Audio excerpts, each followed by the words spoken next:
गौशाला वाले सब्सिडी आपे छे, शॉर्ट में रखेंगे। सभापति महोदय, आज सदन में कृषि एवं किसान कल्याण मंत्री के अनुदान मांगों पर जो चर्चा हो रही है, आपने मुझे बोलने का समय दिया, इसके लिए धन्यवाद।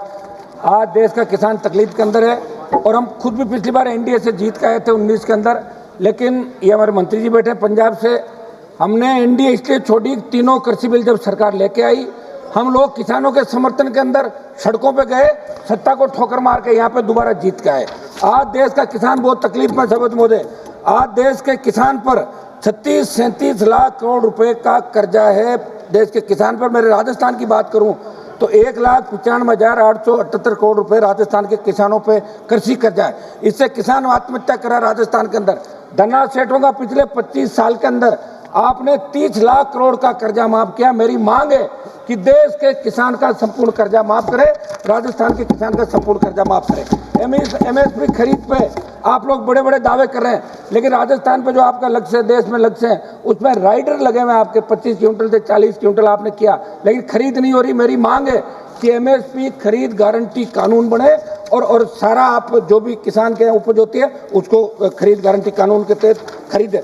घटती आय किसान की, बढ़ती लागत, किस तरह पेट्रोल डीजल की कीमतें बढ़ रही है, लेकिन आय आपकी नहीं हो रही। नैनो यूरिया की आप बात कर रहे हैं, आप फ्री में बोतल दे रहे हैं नैनो यूरिया की, आपको लेना पड़ेगा, उसके क्या दूरगामी परिणाम होंगे, इसके बारे में आपको किसानों को जागरूक करना चाहिए।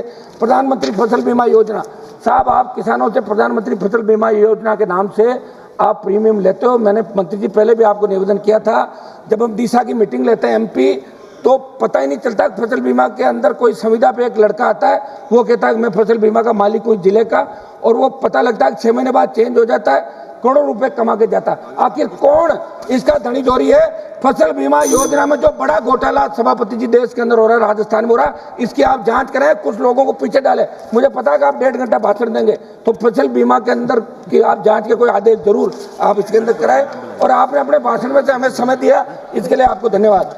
साहब, भंडारण की जो व्यवस्था है, कृषि मंडियों की स्थिति, भंडारण की कमी और फसल के उचित विपणन का अभाव भी किसानों को आय को प्रभावित करा।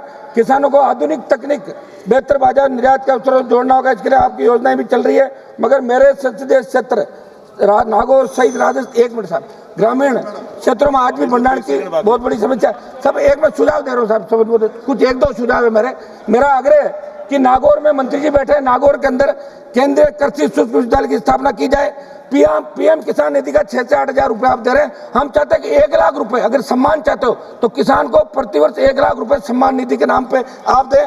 एक मेरी मांग है साहब, प्रबंधन सहित 2016 में संशोधन, एक संशोधन करते हैं। सूखा घोषणा की अवधि सूखे प्रभाव के अनुसार आगामी वर्ष के मार्च जुलाई तक या मानसून अंत तक जो पहले हो उस तक की जाए। फसल बीमा योजना को पारदर्शी किसान हित बनाया जाए। मेरे संसदीय नागौर के डीडवाड़ा कुछ डीडवाड़ा कुचाम जिले में एक कृषि विज्ञान केंद्र स्वीकृत किया जाए, और नागौर में मूंग पे अनुसंधान है तो आईसीएआर के सहयोग से राष्ट्रीय स्तर का अनुसंधान केंद्र खोला जाए। धन्यवाद।